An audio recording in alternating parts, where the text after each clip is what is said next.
ஒரு மகிழ்ச்சியான செய்தி. இதயம் நல்லெண்ணெயின் விலை லிட்டருக்கு ரூபாய் 105 குறைஞ்சிருக்கு. செப்டம்பர் 2023ல 1 லிட்டர் இதயம் நல்லெண்ணெயின் அதிகபட்ச விலை ரூபாய் 503. ஆனா இப்ப 1 லிட்டர் இதயம் நல்லெண்ணெயின் விலை ரூபாய் 398 மட்டும்தான் தமிழ்நாட்டுல. அப்ப இனிமே எல்லாரும் இதயம் நல்லெண்ணெய் வாங்கலாம் இல்ல?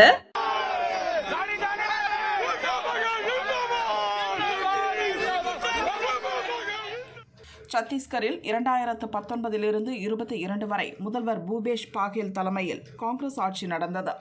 அப்போது மது கொள்கையில் ஊழல் நடந்ததாகவும் இதனால் அரசுக்கு 2100 கோடி ரூபாய் இழப்பு ஏற்பட்டதாகவும் புகார் எழுந்தது.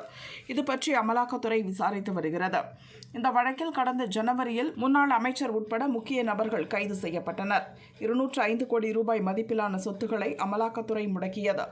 இச்சூழலில் துர்க் மாவட்டத்தில் உள்ள முன்னாள் முதல்வர் பூபேஷ் பாகலின் மகன் சைதன்யா, அவருக்கு நெருக்கமான லட்சுமி நாராயணன் ஆகியோர் வீடுகள் உட்பட 14 இடங்களில் அமலாக்கத்துறையினர் ரெய்ட் நடத்தினர்.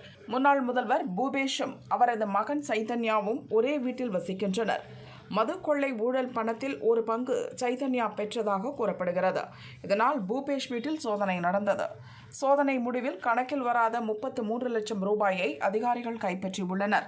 பூபேஷ் பாகல் வீட்டில் இருந்து அமலாக்கத்துறை அதிகாரிகள் கிளம்பிய போது அவர்களை காங்கிரஸ் கட்சியினர் மறித்து போராட்டம் நடத்தினர். அவர்களை போலீசார் தடுக்க முயன்றதால் தள்ளுமுள்ளு ஏற்பட்டது.